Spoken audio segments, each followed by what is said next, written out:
Welcome back to Sachin math classes. जो हमारा MSC का मैथ चल रहा है partially differential equation and mechanics. Partially differential equation हमारा कंप्लीट हो चुका है बेटा। अभी हम मैकेनिक्स शुरू कर रखा है। मैकेनिक्स में हमारा लेक्चर नंबर 1 हमने कर ले लिया था। लेक्चर नंबर 2 के ऊपर बात करेंगे। तो बेटा इसमें हमारा जब मैंने partially differential equation and mechanics शुरू किया तो पहले पीडी पार्ट था तो वो तो मैंने कंप्लीट करा दिया था। उसके बाद सीओबी पार्ट आया था, कैलकुलस ऑफ वेरिएशन, वो भी कंप्लीट कराया। उसके बाद हमारा ये मैकेनिक्स का पार्ट आया। तो कुछ यूनिवर्सिटी में क्या ये तीनों अलग अलग मैथ है, कुछ में ये दोनों मिला के एक है, ये अलग से है, कुछ में तीनों अलग है। तो उस हिसाब से अपना अरेंजमेंट कर लेना आपके सिलेबस में कौन सा है, या अपना यूनिवर्सिटी का सिलेबस मेरे को नीचे टेलीग्राम पे सेंड कर देना, डिस्क्रिप्शन में लिंक है, वहां से आप जाके देख सकते हो। और भी मैंने एमएससी के बहुत सारे मैथ करा दिए, सभी का लिंक नीचे डिस्क्रिप्शन में दिया हुआ है। हाँ, अगर नोट्स का पीडीएफ चाहिए तो नीचे टेलीग्राम चैनल का लिंक दिया हुआ है डिस्क्रिप्शन में, वहां से जाके आप नोट्स भी ले सकते हो। तो बेटा अभी चलते हैं टॉपिक के ऊपर। पहला टॉपिक में मैंने क्या सिखाया था बेटा, कांस्टेंट क्या होता है, उनकी प्रॉपर्टीज क्या होती है, और कुछ इंपॉर्टेंट डेफिनेशन सिखाई थी, जो कि कुछ यूनिवर्सिटी में 8 मार्क्स का क्वेश्चन यहां से आ जाता है। और कुछ में क्या होता है बेटा, क्या पूछ लेता है, Lagrange equation of first kind. इन दोनों में से एक क्वेश्चन आता ही आता है बेटा 8 मार्क्स का, याद रखना। या तो फर्स्ट काइंड पूछेगा या सेकंड काइंड पूछेगा। तो फर्स्ट काइंड हमारा काफी बड़ा लेक्चर है, फिर सेकंड काइंड भी काफी बड़ा लेक्चर, तो दोनों को अलग अलग डिवाइड किया मैंने। आज फर्स्ट काइंड सीखेंगे, अगले लेक्चर में सेकंड काइंड सीखेंगे। तो आज का टॉपिक रहेगा Lagrange equation of first kind. ये टॉपिक मेरे प्लान है जो डिस्प्ले पे शो हो रखे हैं, आपको दिख रहे होंगे। आज आता है Lagrange equation of first kind, या इसका दूसरा नाम आ जाता है determination of reaction force RI position vector by the mean of undetermined Lagrange multiplier. कई बार इस नाम से भी आता है, आज तक आया नहीं है, कभी मैंने देखा नहीं है, बट ये डेफिनेशन पढ़ी थी तो मैंने यहाँ ऐड कर दिया इसको। ठीक है, शुरू करते हैं। अब इसका प्रूफ शुरू करते हैं बेटा। सबसे पहले प्रूफ में क्या है, let there is a system of n particle impose with the D finite geometrical constant. बेटा फाइनाइट जियोमेट्रिकल कांस्टेंट क्या होता है, अब क्वेश्चन यहीं से अराइज होना शुरू हो जाएगा। भाई पिछले फर्स्ट लेक्चर में पढ़ा दिया, उसमें मैंने पढ़ाया था एफ अल्फा R1 R2 से Rn t तक जो वेलोसिटी पे डिपेंड ना करे उसे हम बोलते हैं जियोमेट्रिकल कांस्टेंट, जो कि क्वेश्चन नंबर 1 नाम दे दिया। फिर मैंने पढ़ाया था जी डिफरेंशियल कांस्टेंट, ये भी लेक्चर नंबर 1 में पढ़ाया। इसकी डेफिनेशन क्या थी, इसकी लीनियर इक्वेशन थी ये वाली। इसको मैंने इक्वेशन नंबर 2 नाम दे दो, या फिर हम बाद में दे सकते हैं। वही मैंने आपको पढ़ाया था इक्वेशन पहले लेक्चर में कि RI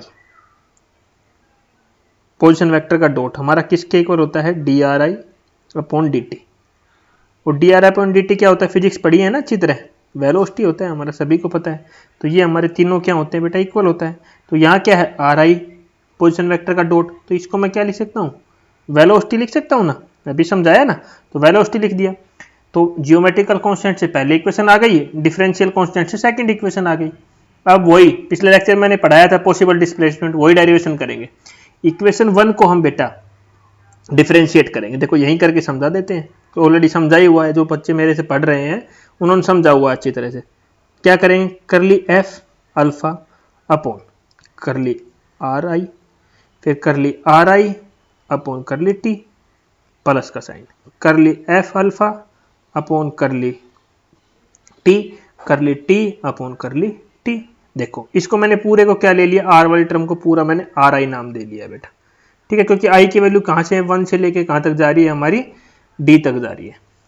ठीक है, तो इसको लिए मैंने RI लिख दिया। तो पहले फंक्शन का करेंगे, एफ अल्फा का किसके रिस्पेक्ट में करेंगे, RI की रिस्पेक्ट में करेंगे, फिर RI का हम T की रिस्पेक्ट में करेंगे ना। किसका, इक्वेशन 1 का डिफरेंशिएशन कर रहे हैं विद रिस्पेक्ट टू T, जो कि ये आएगा आगे चल के, और देख सकते हो आप। ये हमारी इक्वेशन नंबर 1 थी, इसका मैंने डिफरेंशिएशन कर दिया विद रिस्पेक्ट टू T, यहाँ पे dt से dt कैंसिल हो गया, तो हमारी ये इक्वेशन बच गई। ठीक है, RI डॉट, RI का पोजिशन वेक्टर का डॉट हमारा किसके इक्वल होता है, VI पोजिशन वेक्टर के इक्वल होता है, पुट कर दिया यहाँ पे। ये इक्वेशन नंबर 3 आ गई बेटा। यहाँ तक किसी को कुछ प्रॉब्लम हो तो मेरे को बता सकता है। ठीक है बेटा, उसके बाद क्या करेंगे, इस इक्वेशन को, जो 3 नंबर इक्वेशन है और जो 2 नंबर इक्वेशन है, दोनों को dt से मल्टीप्लाई कर देंगे। ठीक है, चलो करते हैं। VI हमारा क्या है बेटा, पॉसिबल वेलोसिटी है। Equation 2 multiply equation 3 and 2 multiply by dt, multiply कर दिया यहाँ भी dt से, ये इक्वेशन दूसरी थी, तीसरी, दोनों को मल्टीप्लाई कर दिया, तो इक्वेशन नंबर 4 आ गई और इक्वेशन नंबर 5 आ गई। अब पिछले ही लेक्चर मैंने पढ़ाया था आपको इन्फिनिशन डिस्प्लेसमेंट सिस्टम, नहीं भी आया तो छोड़ो, नई चीज समझाते हैं, नहीं समझा तो मैंने पढ़ाया था RI, अभी इसी लेक्चर में पढ़ाया RI का डॉट किसके इक्वल होता है बेटा, VI की, और ये किसके इक्वल होता है, डी आर आई अपॉन डी टी के। तो यहाँ से हम अगर डी आर आई की वैल्यू निकालें पोजिशन वेक्टर की तो हमारी क्या आ रहेगी, V I position vector D T. ये इक्वल होता है ना, ये दोनों आपस में इक्वल होता है ना, वेलोसिटी यही होता है ना, तो ये हमारा इसके इक्वल आ जाएगा। यही चीज तो मैंने लिखा हुआ है।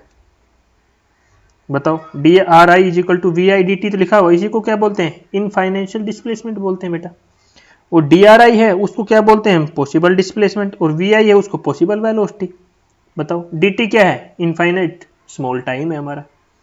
ठीक है, अब ये देखो यहाँ पे वी आई डी टी, यहाँ भी क्या है वी आई डी टी, यहाँ भी क्या है V I D T. Value put कर दो, इसकी जगह क्या पुट करोगे बेटा, डी आर आई, इसकी जगह क्या पुट करोगे, डी आर आई। बताओ, दोनों जगह पुट कर दे D R I D R I. चलो कर देते हैं, कर दिया पुट। इक्वेशन नंबर 6 आ गई, इक्वेशन नंबर 7 आ गई। ठीक है बेटा, अभी यहाँ पे देखो, यहाँ तक हमने कर लिया था displacement which satisfy equation 6 and 7 are called possible displacement. जो इक्वेशन 6 और 7 को सेटिस्फाई कर रहा है उसको हम बोलते हैं पॉसिबल डिस्प्लेसमेंट। फिर वही डेफिनेशन आ गई, अभी एग्जाम में आई थी ना पिछली सारी लोगों के, मैंने 4-5 पेपर उठाए, आया हुआ था पॉसिबल डिस्प्लेसमेंट। तो पॉसिबल डिस्प्लेसमेंट में यहाँ तक डेरिवेशन करना था जो मैं पिछले लेक्चर में पढ़ाया आपको। अब क्या कर लेते हैं बेटा, दो सिस्टम कंसिडर करते हैं जिसका दो डिस्प्लेसमेंट हो। मतलब वही क्या बोल रहा है, हमने करली आर आई किसके इक्वल माना था, करली D R I D T, sorry V I D T के इक्वल माना था। तो एक और लेट कर लेते हैं, करली आई डैश कर लेते हैं is equal to V I position vector का डैश डी टी। दो डिस्प्लेसमेंट का, दो इनफाइनाइट डिस्प्लेसमेंट हमने यहाँ पे कंसिडर कर लिए at same instant of time same position of the system. तो ये लेट कर लिए, देखो इधर लेट करके लिखा हुआ है। अब देखो बेटा, ये जो हमारी इक्वेशन आई थी 6 और 7, तो एक बार इसके लिए तो सेम इक्वेशन हम सेम लिखेंगे, एक बार जहां ये आर है वहां डैश लिख जाएगा। देखो एक बार के लिए तो दोनों डिस्प्ले दोनों सेम आएगी, या मत लिखो, सेम लिखनी पड़ेगी एग्जाम में आपको। ये दोनों डिस्प्ले सेम, दोनों इक्वेशन सेम आ जाएगी, मैंने नंबरिंग के लिए नहीं लिखा। 6 और 7 सेम आ जाएगी, और एक बार इसकी जगह क्या पुट कर देंगे, डैश पुट कर देंगे, तो दो इक्वेशन ये आ जाएगी 8th एंड 9th। ठीक है बेटा, अब देखो जो इक्वेशन नंबर 8th है पढ़ाई थी ना मैंने, और जो इक्वेशन नंबर 6th है इनको सबट्रैक्ट कर देते हैं, और इक्वेशन नंबर 7 को और इक्वेशन नंबर 9th को सबट्रैक्ट कर देते हैं बेटा। ये सब पढ़ा चुका हूं पहले लेक्चर में, फिर भी मैं यहाँ इतने प्यार से बता रहा हूं आप लोगों को।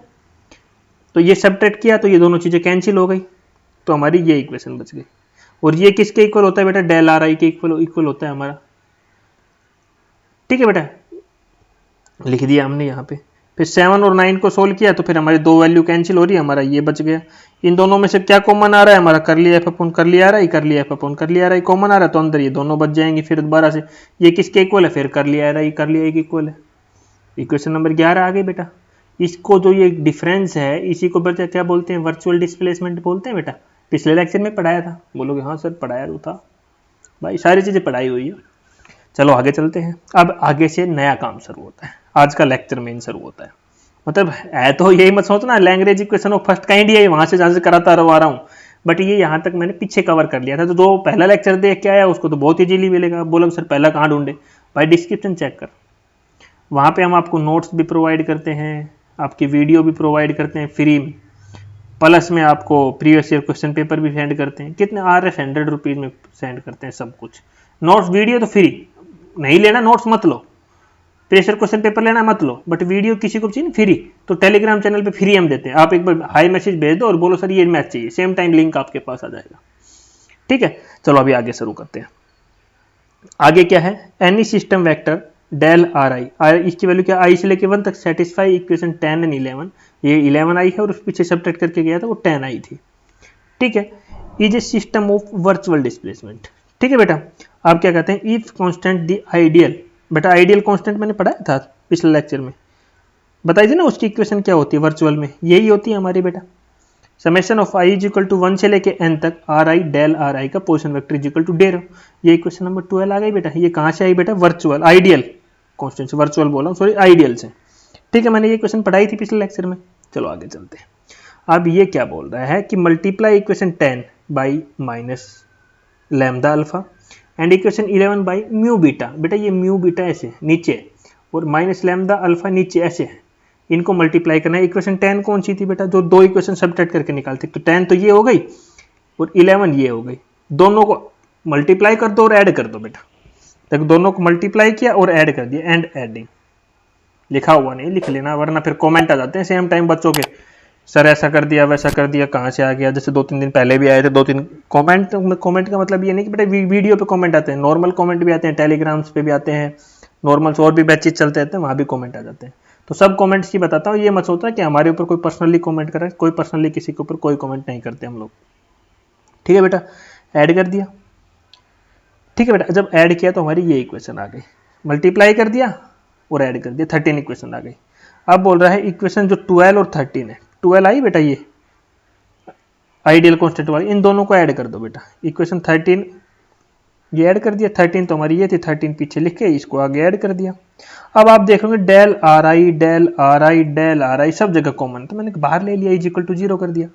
अब सभी को पता है ये हमारा आर्बिट्रेरी है, तो ये इसका जो इसके अंदर वाला है ये किसके इक्वल हो जाएगा बेटा, 0 के इक्वल हो जाएगा।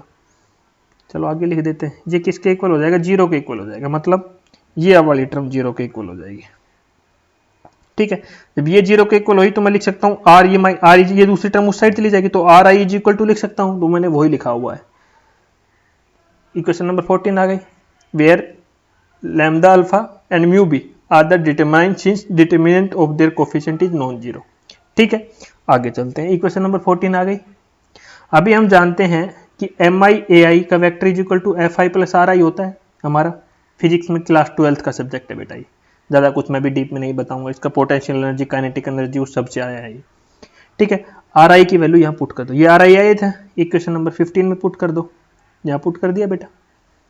बताओ यहाँ तक किसी को समझ में आया? टूगेदर विद कांस्टेंट, ये हमारे दो कांस्टेंट थे ही बेटा, जो दो इक्वेशन थी हमारी इनिशियल जो लेके चले थे, यही हमारा था Lagrange equation of first kind बेटा। ये किया, यही हमारा क्या है बेटा, Lagrange equation of first kind है। अगला लेक्चर का भी थोड़ा दिखा देता हूँ बेटा, लेक्चर नंबर 3 रहेगा, किसके ऊपर रहेगा सभी को पता है, Lagrange equation of second kind. Topic बिल्कुल रगड़ी है, बहुत डिफरेंट नामों के साथ, जो कि एग्जाम में आपकी यूनिवर्सिटी में डिफरेंट नाम से आते हैं, किसी में ये आता है तो किसी में ये आता है तो किसी में ये आता है, तो उसी हिसाब से मैंने रेडी किया हुआ है। अगले लेक्चर में अगले टॉपिक के साथ मिलते हैं बहुत जल्दी। तो वीडियो अच्छी लगे तो लाइक शेयर करना, टेलीग्राम ज्वाइन जरूर कर लेना बेटा, फ्री में सब कुछ मिल रहा है, तो एंजॉय करते रहिए। Thank you.